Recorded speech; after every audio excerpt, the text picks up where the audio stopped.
Ce matin, nous allons parler sur le thème qui s'appelle la promesse. La promesse. Promesse ou les promesses. Écrit cela. Le promesse de Dieu. Donc plusieurs peuvent promettre.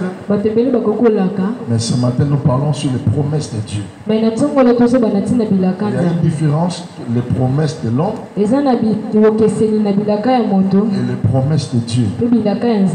Moi, j'enseigne ce matin sur la promesse que Dieu donne.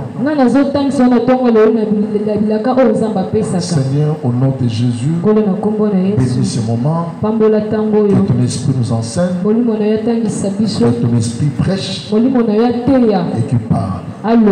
Et que tous ensemble nous comprenons la volonté, la pensée cachée de Dieu. Nous sommes dans le début de l'année. Le début de l'année, c'est le fondement. Tu nous transmets ta connaissance. Tu nous communiques ta pensée. Pour que tous ensemble, nous marchons avec toi. Amen. Quand Dieu appelle quelqu'un, la première chose, Dieu lui donne les promesses. Amen. Et quand Dieu appelle son serviteur, il a le pouvoir d'appeler tout le monde. Il peut appeler les incirconcis, c'est-à-dire un païen, dans sa souveraineté. Il peut aussi appeler un enfant de Dieu. Lorsque tu appelles quelqu'un, la première chose, Dieu nous communique la pensée, c'est-à-dire de révéler la mission que l'homme doit exécuter sur la terre. Et en second, il nous donne les promesses. Et les promesses là, on appelle ça alliance. On appelle ça aussi pacte. Et cette promesse-là, c'est une parole verbale. Mais spirituellement, c'est la présence de Dieu invisible dans la vie de l'homme. Dieu donne seulement les promesses. Et laisse-moi te dire ce matin, quand il donne les promesses, il est fidèle à accomplir sa parole. Laisse-moi te dire, nous servons le Dieu qui est fidèle. Peu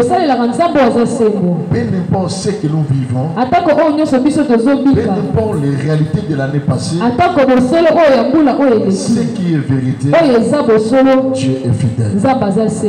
Il est fidèle à sa parole. Il est fidèle à lui-même. Et quand il prend l'engagement, il ne tarde jamais à exécuter sa parole. Est-ce qu'on peut acclamer la parole de Seigneur? On peut vérifier les Écritures. Prenons Josué. Le livre de Josué. Josué, c'était un garçon courageux qui était à côté de Moïse plusieurs années.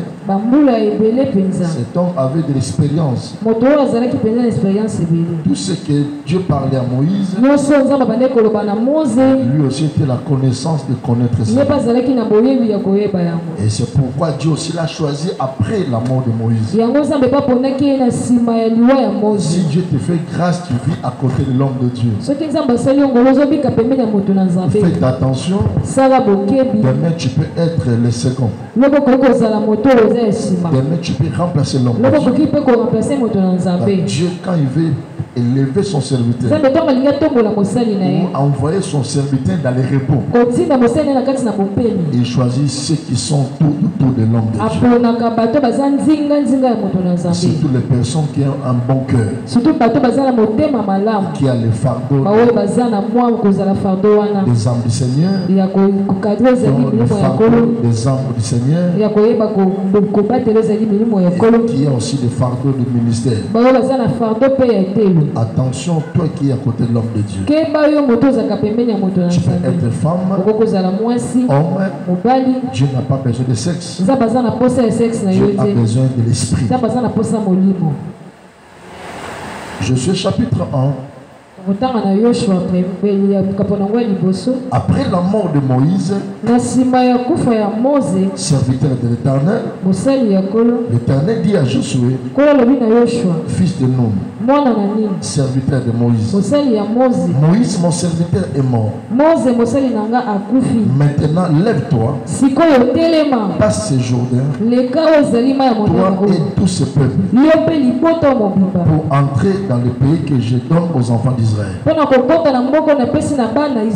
Et Dieu commence maintenant à donner les promesses ou la parole de l'alliance. Le verset 3. Tout lieu qui foulera la plante de votre pied, je vous le donne. Comme je l'ai dit à Moïse, vous aurez pour territoire depuis le désert et le Liban jusqu'au le fleuve d'Euphrate et tous les pays des Étiens et jusqu'à la grande mer vers le soleil couchant. Tout lieu qui foulera la plante de votre pied, je te le donne. C'est ça qui fait la différence entre Satan et Dieu. Satan a besoin de choses palpables. Mais Dieu se sert de sa parole.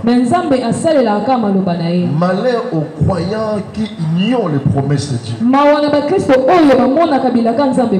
Toutes les hommes qui bougent cette Afrique,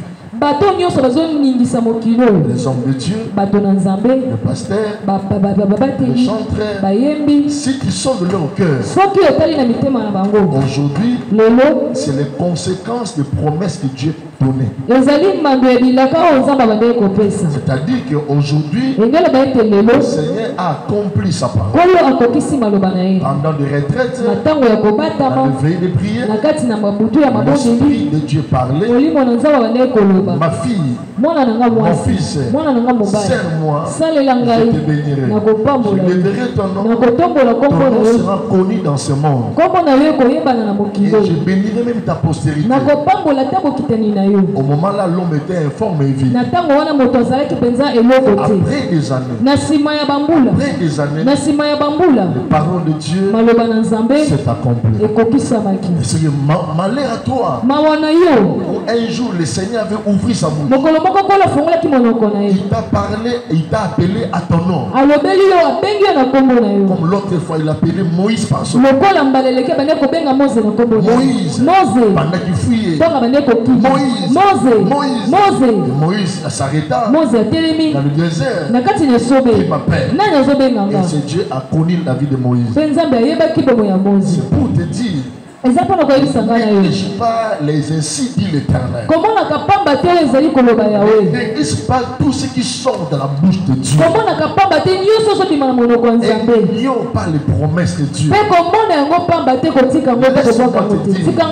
Un chrétien, un enfant de Dieu, sans promesse, sans avenir. Alléluia. Je peux entendre vos amens. Je répète. Un enfant de Dieu, sans promesse, sans avenir. Tu vas t'adonner en plein midi. Tu vas faire des choses par rapport à ta conviction. Tu vas agir par rapport à ton église. Parce que Dieu marche avec nous au nom des promesses. Il marche à notre Père Abraham au nom des promesses. C'est que les promesses, c'est ta vraie destinée. Moi, j'ai des prophéties. Ça fait plus de 25 ans. Je n'ai pas vu l'accomplissement. Mais je garde la promesse. La Bible dit que Dieu n'est pas un homme, ni un fils de l'homme, pour se repentir. Aucun jour, il peut changer. Toi, tu peux changer. Dieu ne change jamais. Est-ce qu'on peut acclamer ce Dieu? Je répète, un enfant de Dieu sans promesse. Vous savez, il y a un moment, Dieu se sert de la Bible. Il te donne les promesses de la Bible. Pour ton avenir, si tu as la paix de Dieu, Dieu se sert de son esprit. Je pèse même. Nous tous nous sommes les bénéficiaires de ainsi par les Écritures. Mais étant qu'un homme de Dieu, il arrive des fois, il y a des moments aussi, le Saint-Esprit doit parler uniquement pour ma vie et pour les lendemains. Parce que la Bible c'est pour tout le monde. C'est ce que nous lisons ce matin. C'est ma parole. C'est la parole que Dieu avait donnée à Josué. Josué c'est le passé. Le présent c'est moi ici. Le présent c'est toi. Il y a un moment, le Saint-Esprit ne parle pas pour Josué, il parle pour votre couple. Laisse-moi, quand l'Esprit parle, la chose va s'accomplir. Et je répète, un enfant de Dieu sans promesse, sans du Saint-Esprit. Sans promesse qui vient du Saint-Esprit, c'est que sans avenir. Pourquoi plusieurs ils se retrouvent quelque part? Vous étiez ensemble, on a crié au Seigneur le même époque, nous sommes baptisés le même époque, mais nous sommes quelque part, moi je suis quelque part. Pourquoi? Le chemin je marche, c'est le chemin tracé par le Saint-Esprit. Ils ont tracé le chemin parce qu'il manquait de promesses. Amen. Ma vie ce n'est pas l'erreur. Ma vie c'est le significat que je pense. Ma vie ce n'est pas l'erreur. Ma vie ce n'est pas l'argent. Ma vie c'est ce que Dieu m'a dit. C'est ce que Dieu m'a dit. C'est ce qui fera ma force. C'est ce qui soutiendra ma destinée. Et je peux entendre une alléluia. Le jour parvient les promesses. Le jour parvient les ici. Le jour parvient la prophétie. Non. Vous savez, le diable c'était menteur. Vous savez, Dieu a sa façon de rédiquer, de corriger ses serviteurs. Jérémie peut faire quelque chose. Et Dieu peut le payer. Il peut perdre sa fille. Donc il peut prophétiser au nom de Dieu. Dieu envoie l'esprit de rêve. Vous comprenez? Vous comprenez? Donc Dieu a sa façon de régler la vie de ses serviteurs. Pourquoi il dit dans sa parole, qui est-il pour corriger et juger mon serviteur?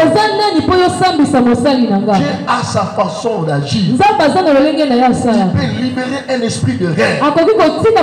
Et tu prophétises avec assurance.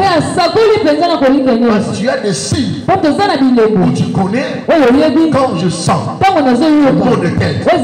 Dieu parle. Et Dieu dit le même signe. C'est un esprit de rêve. Des milliers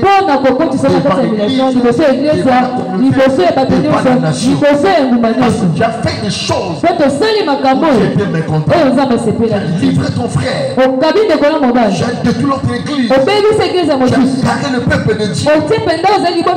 Il y a d'autres peuples de Dieu qui souffrent. Ils n'ont pas l'adresse pour prier. Leur leader est malade. Ils sont éparpillés. Le diable détruit l'église. Aujourd'hui, on va te payer autrement. C'est pourquoi au côté de Kabakabasel, alléluia. Alléluia. Et je parle de promesse de Dieu. Et c'est que les promesses là, c'est l'alliance que Dieu conclut. C'est le pacte que Dieu conclut avec son serviteur. Alléluia. Et il est fidèle. Vous ne croyez pas cela? Il est fidèle à sa parole. Vous ne croyez pas cela? Il est fidèle.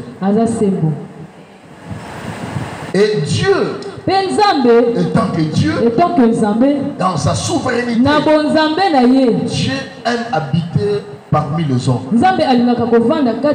Dieu aime vivre avec l'homme. Il a fait ça dès le commencement. Écoutez-moi calmement. Je commence par parler des choses tellement sensibles. Dieu aime habiter au milieu de son peuple. Lui qui est esprit, il aime habiter au milieu de son peuple. La première chose, il a créé Adam et Ève. Et il a formé ce qu'on appelle le jardin Éden. Il a placé Adam et Ève au milieu, de garder et de cultiver. Dieu venait chaque soir poser avec Adam, parler avec Adam. Le Dieu esprit vient parler avec l'homme. Chaque jour, chaque soir, Dieu était là pour parler à Adam, dialoguer avec Adam. Mais qu'est-ce qu'il a fait? La désobéissance, le péché d'Adam a chassé Dieu. La désobéissance d'Adam et Ève, ils ont séparé. Ils ont imposé la loi de séparation. Adam et Ève, ils ont quitté. Dieu s'est retiré. Amen. Alléluia. C'est pour vous dire ce matin, une parole pire à prophétiser. Dieu, esprit, Dieu, éternel, fait toujours habiter parmi son peuple.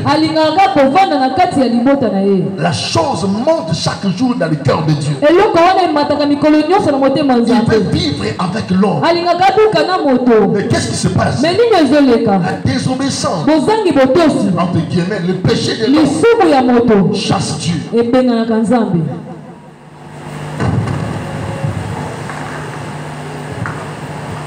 La chose la plus regrettable dans la présence de Dieu, dans son trône, parce que l'homme ne supporte pas la présence de Dieu. L'homme ne veut pas habiter avec Dieu, mais Dieu souhaite habiter avec l'homme. Mais le péché chasse Dieu. La désobéissance chasse Dieu. Et 2024, je vous rassure, c'est une année pas comme les autres. Pour les gens qui écoutent Dieu, 2024, c'est une année autrement. Une année autrement. Tu vas expérimenter ce qu'on appelle la grâce. Tout ce que moi je publie dans mes Facebook, ce ne sont pas mes sentiments, ce sont les déclarations purement prophétiques. Mes amis de Facebook, j'avais publié 2024, grâce, puissance, accomplissement, bénédiction et victoire sur le monde. 2024, tu vas expérimenter la grâce. Depuis que tu es sauvé, tu as expérimenté la grâce qui sauve l'homme. Et tu n'as jamais expérimenté la grâce qui nous ouvre les portes de voyage. Tu n'as jamais expérimenté la grâce qui donne le finance. Tu n'as jamais expérimenté la grâce énorme de doter l'amour du mariage. Et cette année, on va l'expérimenter. On va expérimenter la puissance de Dieu. Comment la puissance de Dieu guérit les malades. Et maman Fanny l'a expérimenté. Au début de l'année, elle a vu la puissance de Dieu toucher son corps. Elle qui sortait, on le touchait par sa maman. Et après la prière, elle s'est redescendue le matin, elle s'est lavée, elle est allée à l'hôpital. Elle a expérimenté la puissance. Et toi aussi, prophétise. Au nom de Jésus, tu expérimenteras cette année la puissance de Dieu. Tu n'as pas saisi. Tu expérimenteras la puissance de Dieu. La maladie quitteront ton corps. Les envoûtements quitteront ton corps. Tu vas expérimenter la puissance de Dieu.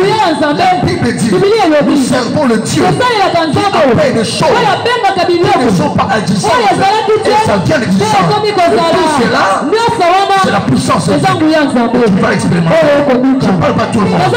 Je m'adresse à toi. Dis quoi cette parole? Tu peux expérimenter la puissance de Dieu.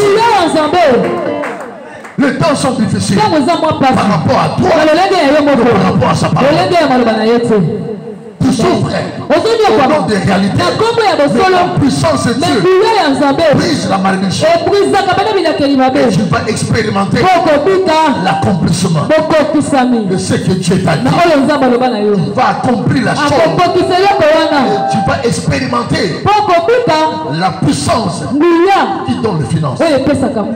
Moi je crois. Qui donne l'argent. Je crois. J'ai béni financièrement. Moi-même j'expérimente. J'ai béni financièrement. La Bible dit l'argent appartient à Dieu. Vous ne croyez pas cette parole? Une parole bénie comme ça. Dieu est triste. Tu n'as pas le pouvoir de dire amen. Je suis désolé. Maman, je la parole. Papa, je la parole. Tu vas expérimenter le finance. Toi qui cherches à se marier, Dieu va envoyer les gens qui viendront te remettre de l'argent. Il va remettre l'argent entre mains de ton copain là. Il va remettre l'argent. Moi-même, je l'ai expérimenté. Quand je cherchais le mariage, quelqu'un m'a dit, papa, tout ce que tu enseignes, moi je veux voir cela. Moi je croyais que j'entendais la prière. Il entre dans sa maison, il fait sortir l'enveloppe. Je veux voir ton Dieu. Quand j'ai ouvert l'enveloppe, j'ai vu le papa là. Le papa là, dans la joie. Le papa là, quand tu le regardes, si tu es avec toi. Le papa là, quand tu le regardes, il sait tout est possible. Et j'ai pris l'argent. J'ai prié. Il m'a dit ça c'est sa dot.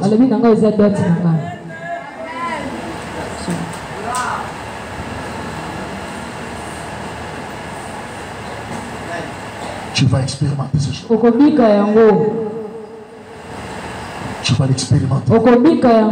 Et tu vas expérimenter comment Dieu donne la victoire. Tu vas voir comment tes ennemis vont fuir. Et d'autres seront enterrés. Je pèse le mot. D'autres seront enterrés devant tes propres yeux. C'est l'année. Je sais décider pour taper.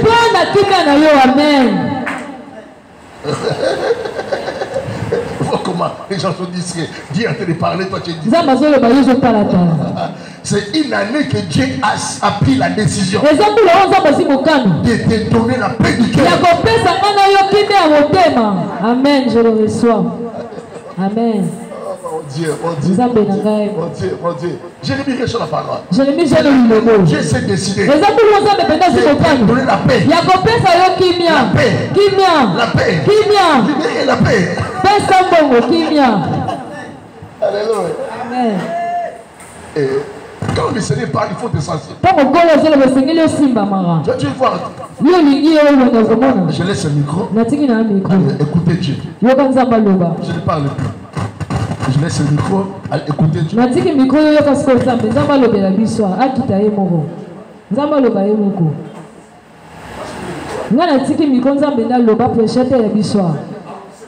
C'est Dieu qui parle. Après ma bouche. Il a pris la décision de te donner la paix.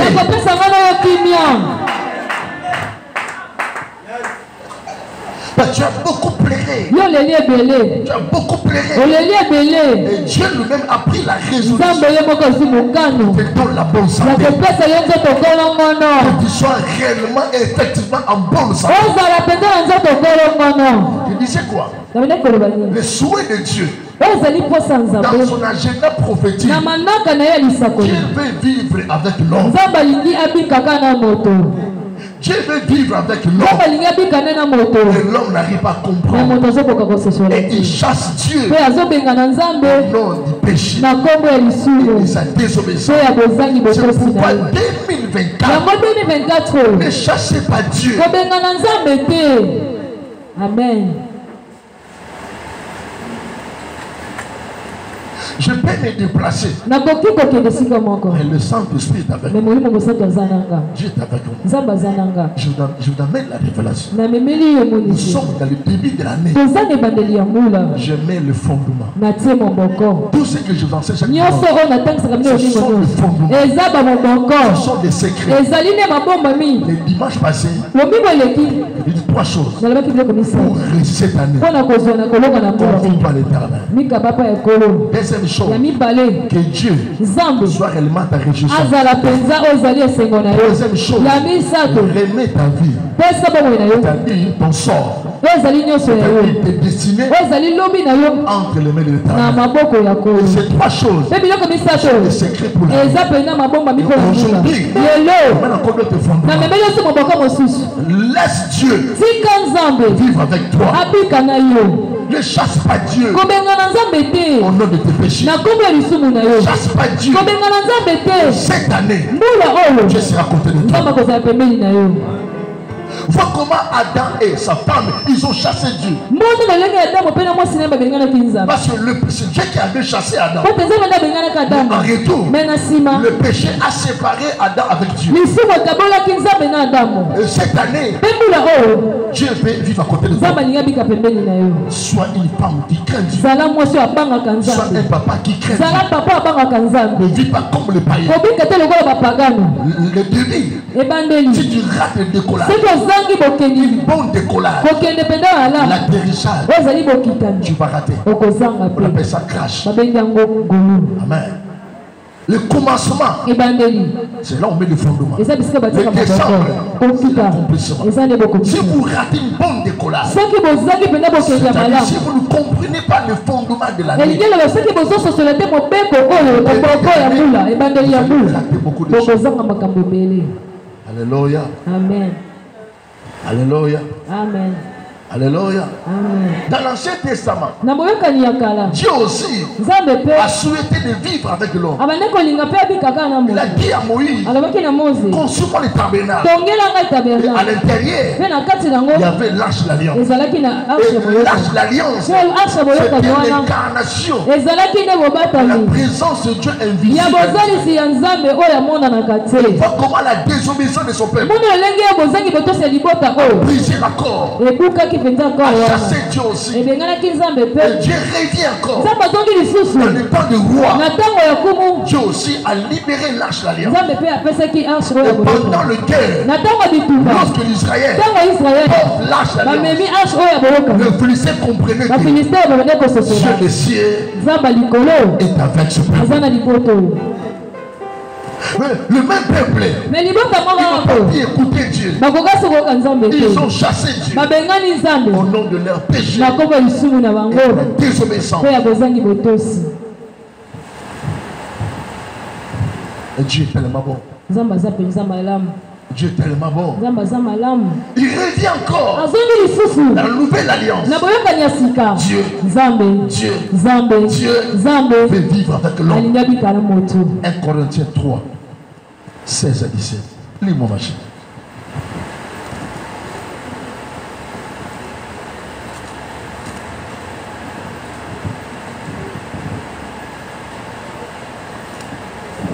Corinthiens 3, 16 à 17, je lis au nom de Jésus. Yes.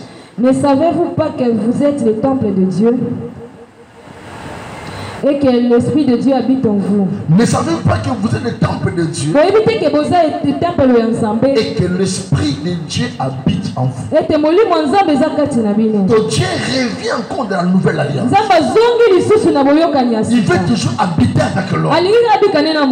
Amen. Maintenant, il choisit le corps des enfants. Il choisit le corps des chrétiens. Il entre humblement. Et Paul parle libre et calmement.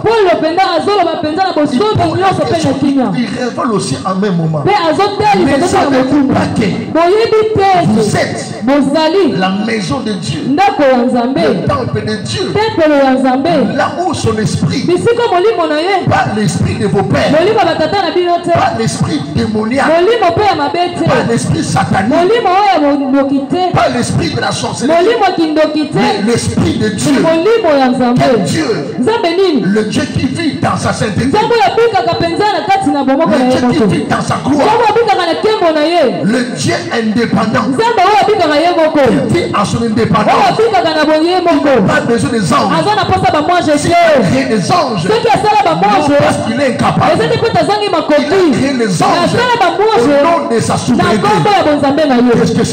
Que les anges existent, que les hommes existent, Dieu restera Dieu. Que les anges sont absents, que la terre soit détruite, Dieu, Abraham, restera le tout-puissant. C'est que c'est nous qui avons besoin de Dieu. Ce n'est pas Dieu qui a besoin de l'homme. Il a créé des hommes au nom de sa souveraineté et au nom de l'amour. C'est pour te dire que cette année, Dieu veut vivre à côté de toi.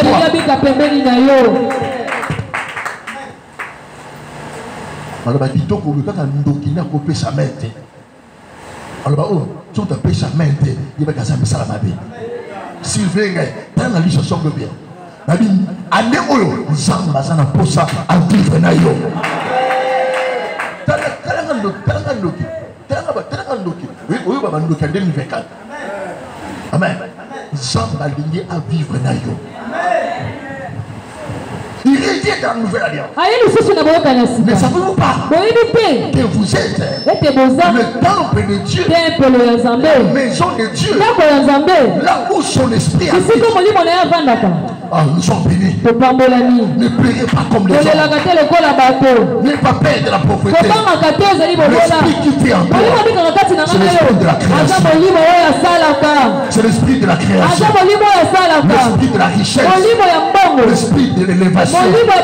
L'esprit de l'argent. L'esprit de prospérité. Moi, je suis là. Azam Moli, moi, malchance. Alléluia. Ne chassez pas Dieu. Le péché a séparé l'homme. Le péché a chassé Dieu. Laisse-moi te dire, maman, ta force, ce n'est pas ta beauté. Ta force, ce n'est pas ta taille. Ta force, ce n'est pas ton intelligence. Ta force, ce n'est pas tes relations. Ta force, c'est plutôt Dieu. C'est Dieu qui est ta force. Et la Bible dit, avec Dieu, nous ferons des espoirs.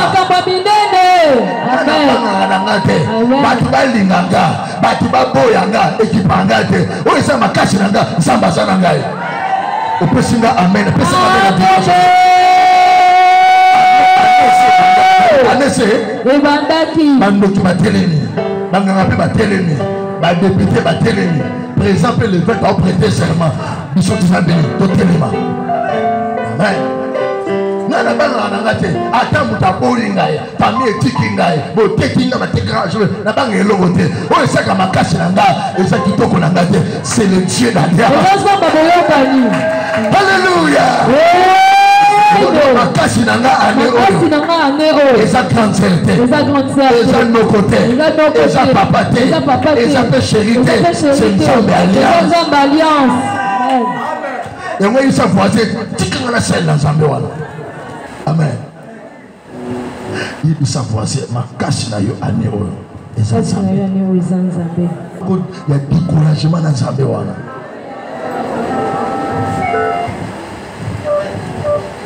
Israël ne comprenait pas que Dieu était sa force. Il ne comprenait pas Israël.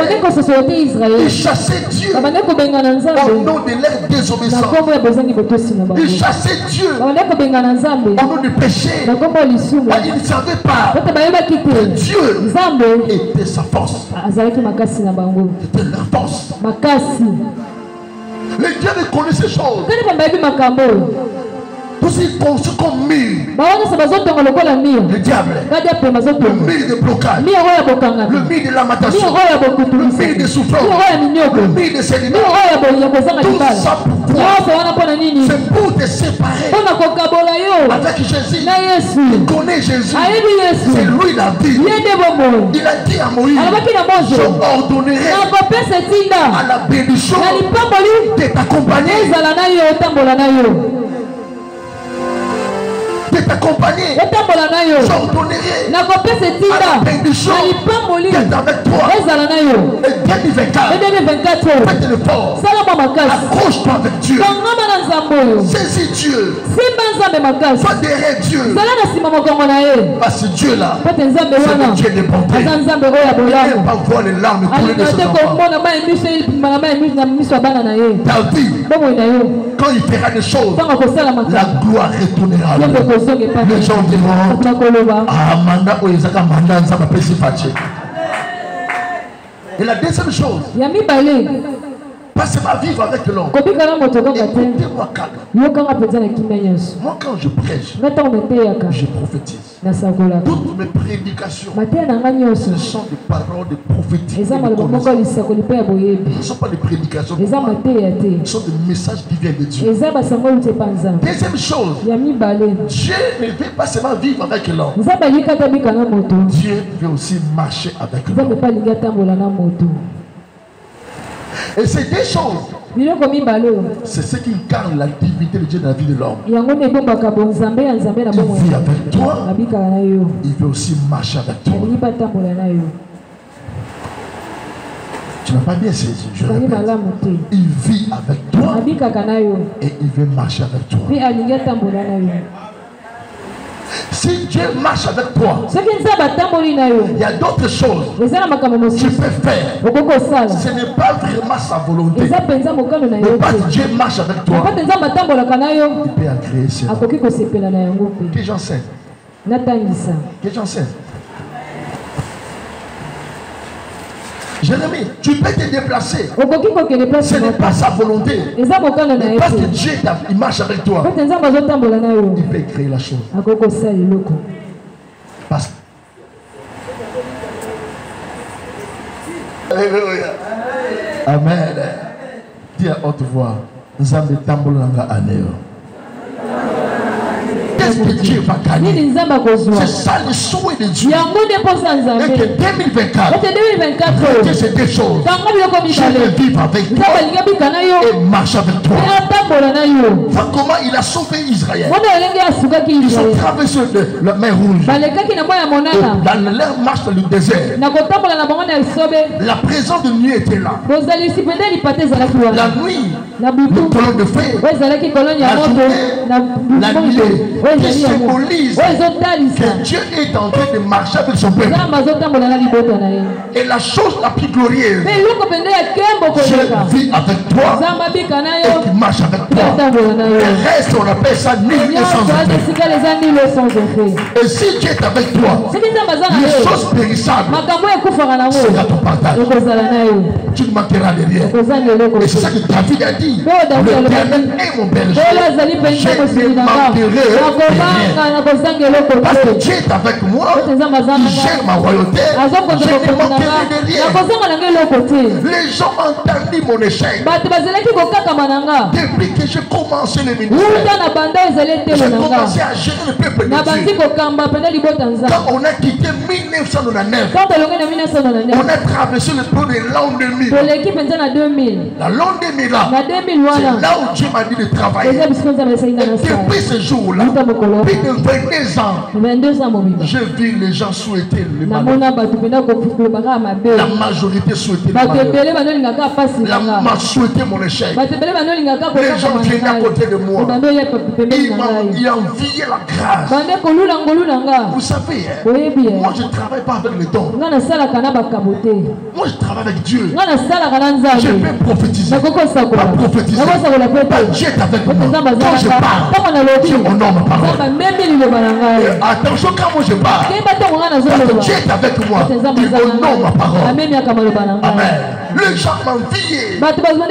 J'ai dit c'est ouvertement. Pas la magie. J'ai l'alliance avec Dieu. Je peux prier. Pas prier. Quand je me lève, c'est l'alliance qui se lève. Ils m'ont envié, ils m'ont critiqué, ils m'ont abandonné. Et Dieu m'a restauré. Dieu est avec moi. Et 2024, que Dieu soit dans votre maison. Que Dieu marche dans votre couple. Que Dieu soit avec toi. Deuxième pas, je ne gère pas. Et je prophétise cela. Je demande à mon Dieu. Et que cette année, que Dieu soit à côté de toi. Et qu'il marche avec vous. Et je prophétise. Et je le déclare. Dans le nom de Jésus. Que le Dieu d'alliance soit avec toi. Et marche avec toi aussi. C'est ça ta prière de chaque jour. Chaque matin. Zambe zarangai. Zananda kunangai. Zana coupe na biso. Petango na biso ane oyo. Le sambo malamu yango wana. Autant nous sommes ici qu'à pâtirage à malam. Aucune place à ma copa qui toco. Parce que boire rabatute. On s'en moussala et pas de la babou rabatute. Dieu marche avec toi. Et quand il marche avec toi, il marche avec les gens qui ont les promesses. Il marche avec les gens qui ont les promesses.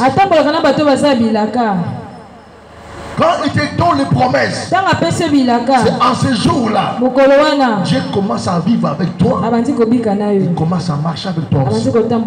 Mais qu'est-ce que c'est là? Il vit avec toi. Parce que tu n'es pas parfait. Non, parce qu'il t'a donné les promesses. Il t'a donné sa parole. Et deuxièmement, il commence à marcher avec toi. Et quand il marche avec toi, les choses deviennent purement compliquées. Il faut être sensible. Ne le chasse pas au nom du péché. Ne le chasse pas au nom de ta désobéissance. Parce que tu as trouvé grâce. Il vit avec toi. Et il marche avec toi. Et qu'il m'a prié. Cette année, que Dieu marche avec nous. Peu importe le fléau, peu importe les vagues, les troubles, les épidémies, parce que Dieu marche avec nous, nous sortirons vainqueurs. Nous sortirons vainqueurs. Regarde ta vie. Votre famille n'a pas vraiment la bénédiction financière. Mais remarquez votre famille.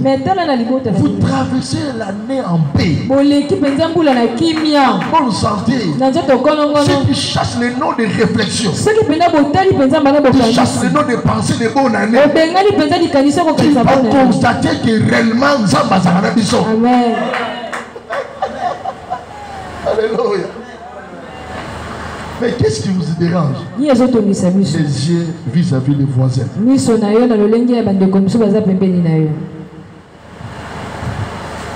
Détourne. Chapitre 8. Ils m'ont volé mon temps. À partir du verset 1.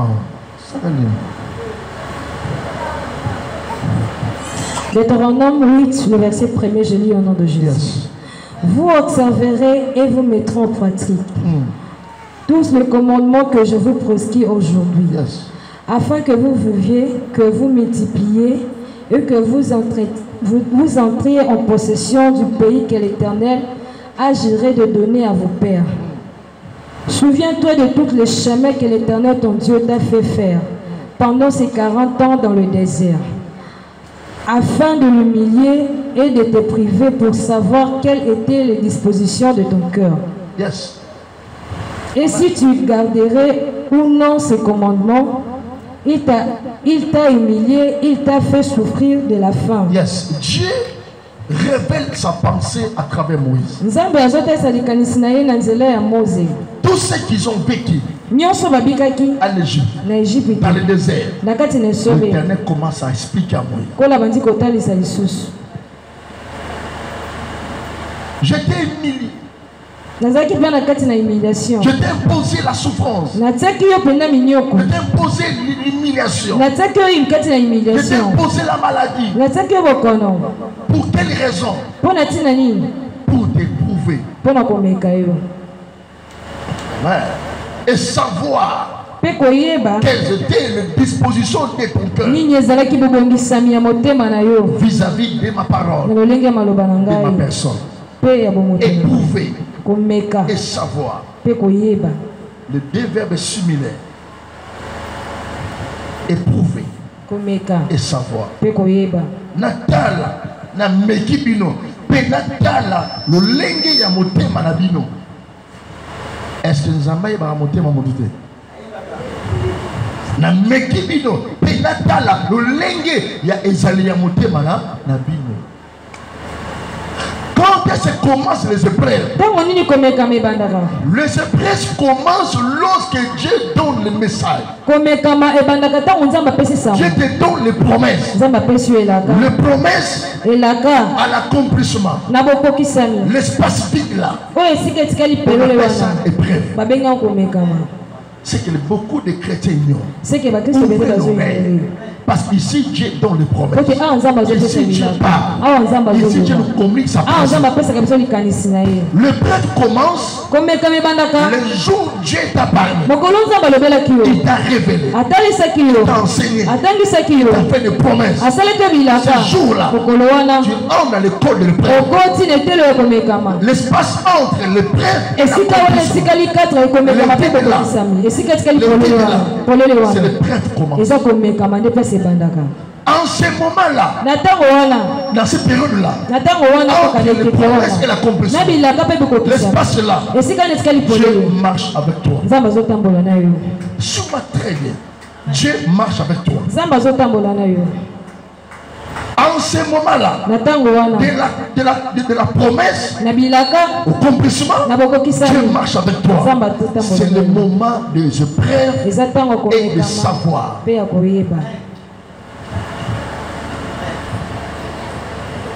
Ce moment-là, on appelle ça le période transitoire. Les moments des épreuves, c'est les moments où beaucoup de personnes sont disqualifiées. Dieu peut parler, il peut accomplir, il peut accomplir, il restera Dieu. Si tu le fouilles, les gens reviendront. Tu peux l'abandonner, ça va servir à Dieu. Amen. Qui bénisse, qui ne bénisse pas, il reste Dieu. Il faut graver ça dans ton esprit.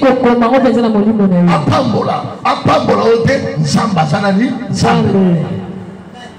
Papa na yo azala koka, azala aveugle, o ignorango, il restera ton père.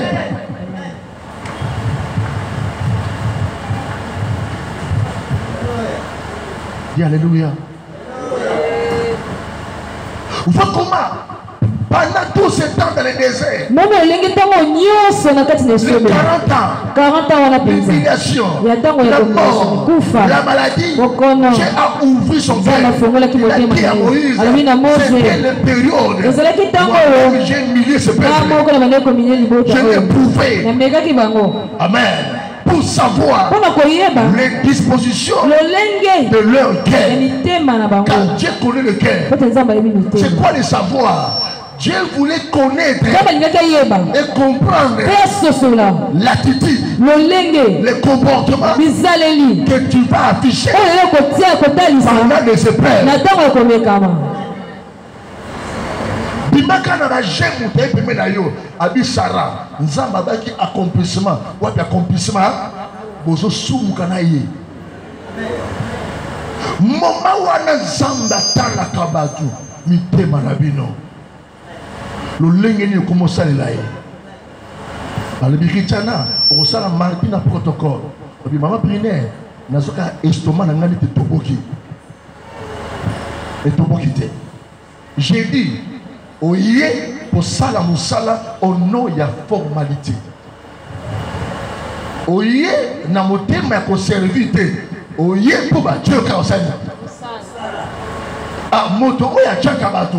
A tchaka poli yo sala. Il y a tché yo ko sala. Yo ko sala te. Yo ko se pesa moté ma chatelle. C'est en ce moment-là où ils ont raté la grâce. Ils ont murmuré. Ils ont parlé. Ils ont incité Dieu. À Dieu regarde ton cœur. Et sa disposition. Qu'est-ce que tu vas sortir de ton cœur? Zamba tikingae.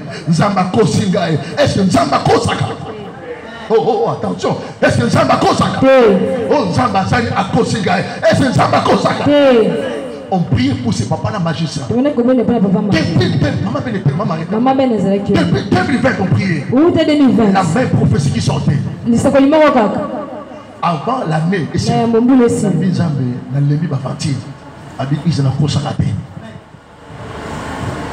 trois ans d'intercession. 3 ans, il y a intercession. Zambé, Zambé, Zambé, Zambé, Zambé, Zambé, Zambé, Zambé, Zambé, Zambé, Zambé. Nambangé Lébi. Et Dieu me dit Israël. Si c'était des aventures, je vais bénir ce papa. 2020, 2021, 2021, 2022, 2022, 2023. À la fin, il y a Madame Konzamboka. Ne sont pas un lâche. Elle lâche le canérage. Elle lâche le canérage. Est-ce que Motomoko a atteint les signes de l'éternel? Amen. Elle lâche le canérage. Amen. Motomoko a la promesse. Amen. Ne sont pas lâches. Elle lâche le canérage. Chez les pendants. Quand il parle, il a compris sa parole. Qui moko te kanganazame. Quand Dieu prend la décision Amen. Beaucoup ils ont raté le rêve. Ils ont raté l'accomplissement. Au nom du murmure. Et quand Dieu t'éprouve, il peut parler. Et changer. Il reste Dieu. Il t'éprouve. Un bon chrétien, il passera par ses preuves. Quand Dieu parle, il va éprouver. Et pour savoir quel sera votre discours de votre cœur. Venez pour venir. Vous priez pour prier. Vous adorez pour adorer. Et vous adorez parce que Dieu mérite l'adoration. Il y a des gens qui adorent Dieu pour adorer. Il y a des gens qui adorent Dieu parce que Dieu mérite l'adoration. Jésus, il y a des gens qui servent Dieu pour servir Dieu. Il y a d'autres personnes qui servent Dieu parce que la paix de servir Dieu, il est convaincu de servir Dieu. La seule la ensemble pour la libérer la paix. La seule la cancer pour la seule mandat pour ça il a. Apambola ngate non ça il a. Amen. Le cœur. Le cœur. Il y a ma balle et bien ça bon. Et prévenez la tête dans la libale. Moi c'est mon tas. La banane na bakabel.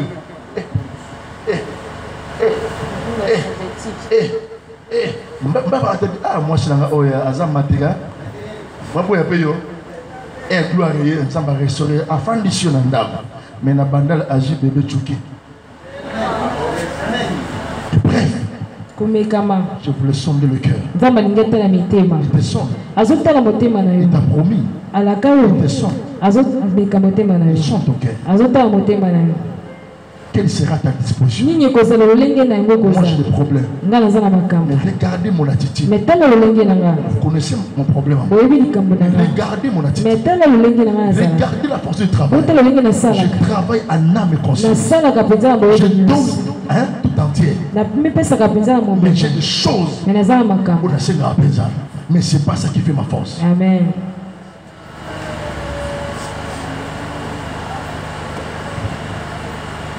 Attitude. Les dispositions de ton cœur vis-à-vis de Dieu.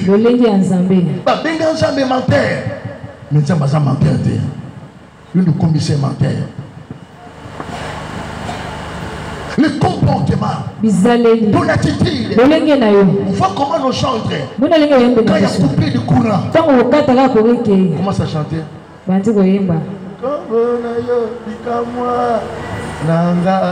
Pour couler ça. Ce que vous avez Kamata. Que tu as cassé mon ami. Comment? Marie me l'a jamais dit. Oui, mon toit y est me l'a jamais qui paraît. Amen. Amen. Amen. L'attitude. Amen. L'année a terminé. Une nouvelle commence. Tu es présente. Mais Dieu regarde ton attitude. Est-ce que tu es assis? Pour être assis, tu es assis. Dieu t'a dit c'est ta place. Tu sers Dieu pour servir. Tu sers Dieu. Dieu t'a dit de servir. Il me semble voisin. Au jour où ça accomplissement à cause de Mérémie, vous avez. Comment on est toujours maudit, c'est un exemple. Au jour où ça accomplissement à cause il y a attitude de mon thème.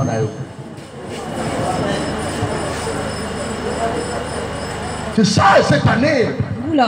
Dieu te prouve pour savoir, connaître ton cœur. Dieu veut voir comment tu vas te comporter. Je vais clôturer ici. De ton nom. Chapitre 6, le verset 5.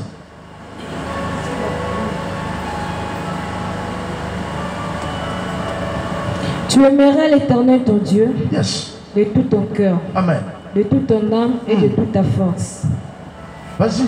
En ces commandements que je te donne aujourd'hui, tu aimeras l'Éternel ton Dieu. Tu aimeras l'Éternel ton Dieu. De tout ton cœur. Tout ton cœur. De toute ton âme. Toute ton âme. Et de toute ta force. Toute ta force. Acclamez la parole de Dieu.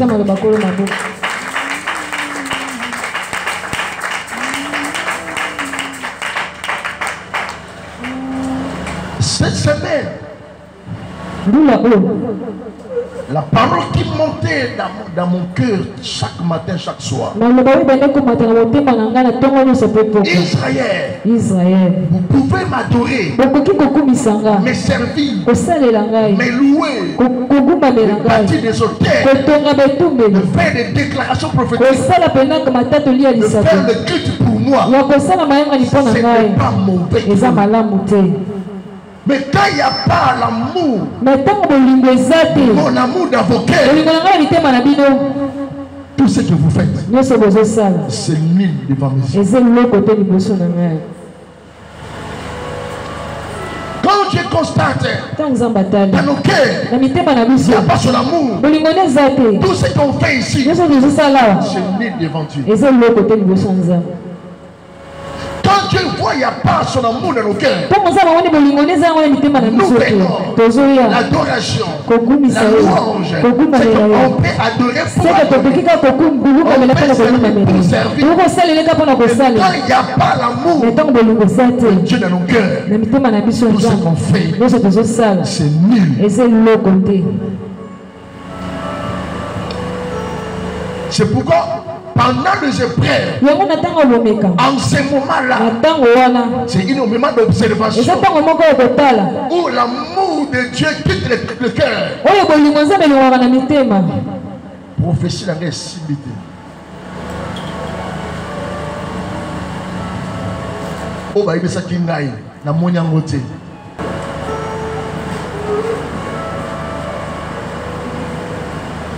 quand son amour n'est pas présent dans nos cœurs, Dieu sera mécontent.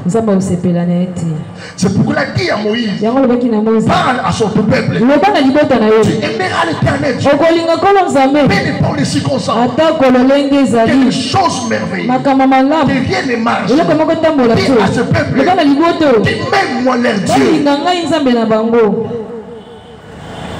qui aide l'affection pour moi. Que mon nom soit inscrit dans leur cœur. Qui sont la joie de vivre pour moi. Et même si sont dans le désert. Même.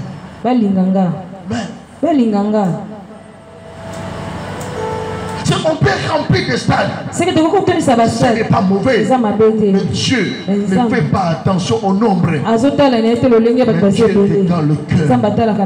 Est-ce que l'amour de Dieu dans le cœur? C'est comme un garçon qui vient d'épouser une femme. Et la femme n'aime pas l'homme. Il peut dire chérie. mon amour, les enfants sont là.